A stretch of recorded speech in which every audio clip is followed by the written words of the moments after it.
Big boss Malayalam season 6 നിന്നും ആദ്യ മത്സരാർത്ഥി പുറത്തായിരിക്കുകയാണ്. രതീഷാണ് ഈ സീസണിലെ ആദ്യത്തെ എവിക്ഷൻ.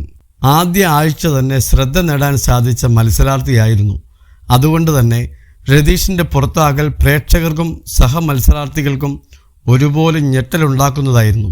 സോഷ്യൽ മീഡിയയിൽ വലിയ ചർച്ചയായി മാറിയിരിക്കുകയാണ് രതീഷിൻ്റെ പുറത്താകൽ. ഇപ്പോഴിതാ രതീഷിൻ്റെ പുറത്താകലിനെക്കുറിച്ചുള്ള സോഷ്യൽ മീഡിയ ചർച്ച ശ്രദ്ധ നേടുകയാണ്. രതീഷ് എന്തുകൊണ്ടാണ് പുറത്തായതെന്നും ഒരു റീ എൻട്രിക്ക് സാധ്യതയുണ്ടെന്നുമാണ് സോഷ്യൽ മീഡിയ പറയുന്നത്. ബിഗ് ബോസ് ആരാധകരുടെ ഗ്രൂപ്പുകളിലാണ് ചർച്ച ചൂടുപിടിക്കുന്നത്. ഇതുമായി ബന്ധപ്പെട്ടൊരു കുറിപ്പ് ശ്രദ്ധ നേടുന്നുണ്ട്. ബിഗ് ബോസ് മലയാളം സീസൺ 6 എൻ്റെ രണ്ടാമത്തെ പ്രവചനം, രതീഷ് തിരിച്ചു വരും. പ്രേക്ഷകരുടെ വോട്ടിൻ്റെ അടിസ്ഥാനത്തിലാണ് രതീഷ് പുറത്തായത് എന്ന് പറഞ്ഞാൽ വിശ്വസിക്കാൻ ഒരല്പം ബുദ്ധിമുട്ടുണ്ട്. ചിലപ്പോൾ ആയിരിക്കാം എന്നത് സമ്മതിക്കുകയും ചെയ്യുന്നു.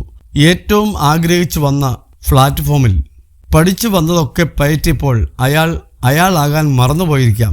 അദ്ദേഹത്തിൻ്റെ വാക്കുകൾ തിരിച്ചടിച്ചതും ആവാം എന്നാണ് ഒരു കുറിപ്പിൽ പറയുന്നത്.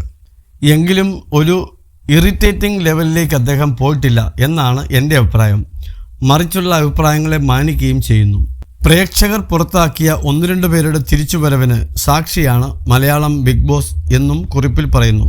പെട്ടെന്ന് മനസ്സിൽ വരുന്നത് രമ്യയാണ്. സീസൺ 3 രമ്യയെ തിരികെ കൊണ്ടുവന്നതുപോലെ സീസൺ 6 രതീഷിനെയും തിരികെ കൊണ്ടുവരും എന്നാണ് എൻ്റെ ഒരു തോന്നലെന്നും കുറിപ്പിൽ പറയുന്നു.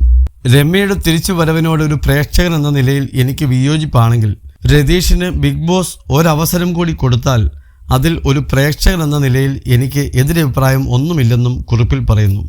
നിഷാനയും ശ്രീതുവും ഒക്കെ ഇപ്പോഴും അവിടെ നിൽക്കുന്നുണ്ടെങ്കിൽ ഇദ്ദേഹം ഒരു തിരിച്ചുവരവ് അർഹിക്കുന്നുണ്ട് എന്ന് തന്നെയാണ് എൻ്റെ ഒരു ഇതെന്ന് പറഞ്ഞാണ് കുറിപ്പ് അവസാനിപ്പിക്കുന്നത്. അതേസമയം മറ്റൊരു കുറിപ്പും സമാനമായ വിഷയം കൈകാര്യം ചെയ്യുന്നുണ്ട്.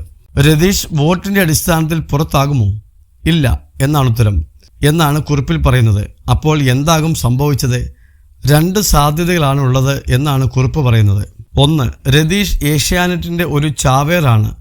എങ്ങനെ കളിക്കരുതെന്ന് ബാക്കി എല്ലാവർക്കും കാണിക്കാൻ മനഃപൂർവ്വം കളത്തിൽ ഇറക്കിയ ഒരു കാമിയോ ആണ് രതീഷ്.